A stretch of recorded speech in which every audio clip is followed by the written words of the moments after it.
രാജ്യസഭാ സീറ്റിനെ ചൊല്ലി ഇടതുമുന്നണിയിൽ സിപിഐയും കേരള കോൺഗ്രസ് എമ്മും രംഗത്തെത്തിയ സാഹചര്യത്തിൽ പ്രശ്നപരിഹാരത്തിനുള്ള പോംവഴിയെപ്പറ്റി LDFൽ ചർച്ചകൾ സജീവമായി.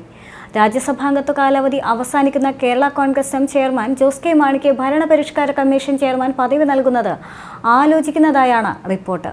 കൂടാതെ 2027 ഒഴിവുവരുന്ന രാജ്യസഭാ സീറ്റ് കേരള കോൺഗ്രസ് എമ്മിന് നൽകാമെന്നും CPM ഉറപ്പു നൽകിയേക്കുമെന്നാണ് റിപ്പോർട്ടുകൾ പറയുന്നത്.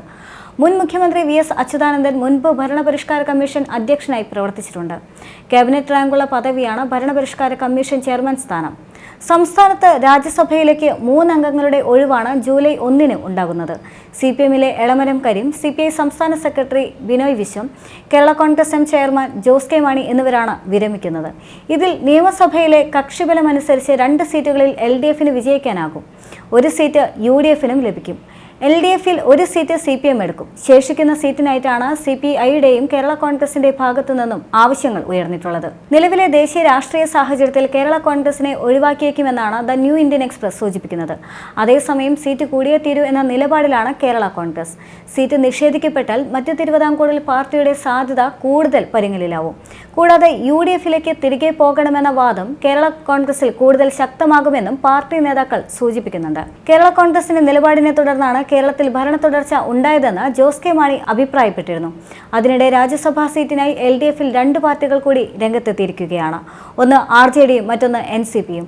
ഈ 2 പാർട്ടികളാണ് രാജ്യസഭ വേണമെന്ന ആവശ്യം ഉന്നയിച്ചിരിക്കുന്നത്. ലോക്സഭാ സീറ്റ് നിഷേധിച്ച സാഹചര്യത്തിൽ രാജ്യസഭാ സീറ്റ് പാർട്ടിക്ക് അനുവദിക്കണമെന്ന് RJD നേതാവ് വർഗീസ് ജോർജ് ആവശ്യപ്പെട്ടു.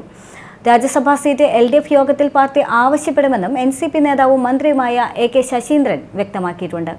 പാർട്ടി സംസ്ഥാന പ്രസിഡന്റ് PC ചാക്കോയ്ക്ക് വേണ്ടിയാണ് NCP രാജ്യസഭാ സീറ്റ് ചോദിക്കുന്നത്. എന്നാൽ സംസ്ഥാനത്ത് ഒഴിവുവരുന്ന 2 രാജ്യസഭാ സീറ്റിൽ 1 ആവശ്യപ്പെടാനാണ് നിലവിലെ CPIയുടെ തീരുമാനം. ആ സീറ്റ് മറ്റാർക്കും അവകാശപ്പെട്ടതല്ല എന്നും CPI നേതൃയോഗം വിലയിരുത്തിയിരുന്നു.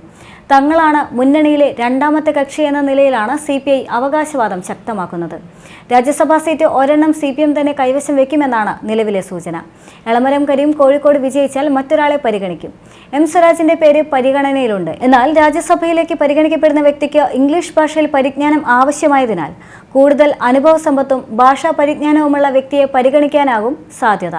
പത്തനംതിട്ട ലോക്സഭാ മണ്ഡലത്തിൽ ഇടതുപക്ഷം പരാജയപ്പെടുകയാണ് എങ്കിൽ ലോക്സഭാ സ്ഥാനാർത്ഥിയായ തോമസ് ഐസക്കിനെ പരിഗണിക്കാനും സാധ്യതയുണ്ട്. 2ാമത്തെ സീറ്റ് വിട്ടുകൊടുക്കാൻ CPI തയ്യാറല്ല എന്നുള്ളതും ശ്രദ്ധേയം തന്നെയാണ്. ദേശീയ തലത്തിൽ പ്രതിപക്ഷ നീക്കങ്ങളിൽ പ്രധാന പങ്ക് വഹിക്കുന്ന ഒരാളെന്ന നിലയിൽ ബിനോയ് വിശ്വം സഭയിൽ ഉണ്ടാക്കണമെന്ന് CPI കരുതുന്നുണ്ട്. CPIക്കും കേരള കോൺഗ്രസ് എമ്മിനും അഭിമാന പ്രശ്നം തന്നെയാണ് രാജ്യസഭാ സീറ്റ്. കാരണം 2 പാർട്ടികളുടെയും പ്രധാനപ്പെട്ട നേതാക്കന്മാർ കൈവശം വെച്ചിരുന്ന സീറ്റുകളാണിത്. എന്നാൽ കേരള കോൺഗ്രസ് എമ്മിനെ സംബന്ധിച്ചിടത്തോളം വീണ്ടും സീറ്റ് ലഭിച്ചില്ല എങ്കിൽ പാർട്ടി ചെയർമാൻ പാർലമെന്ററി പദവി ഇല്ലാത്ത അവസ്ഥയിലേക്ക് ചുരുങ്ങും. ലോക്സഭാ തെരഞ്ഞെടുപ്പിൽ പത്തനംതിട്ട സീറ്റ് ചോദിച്ചെങ്കിലും നിഷേധിച്ച സാഹചര്യത്തിൽ രാജ്യസഭാ സീറ്റ് വിട്ടുവീഴ്ച വേണ്ട എന്ന് തന്നെയാണ് കേരള കോൺഗ്രസിന്റെ നിലപാട്. CPM, CPI, NCP, RJD, Kerala Congress M എന്നിങ്ങനെ എല്ലാ കക്ഷികളും ഒരേ സ്വരത്തിൽ സീറ്റിനായി മുറവിളി കൂട്ടുമ്പോൾ പ്രതിരോധത്തിലാകുന്നത് ഇടതുമുന്നണിയാണ്. മറ്റൊരു തരത്തിൽ പറഞ്ഞാൽ CPM ആണ്.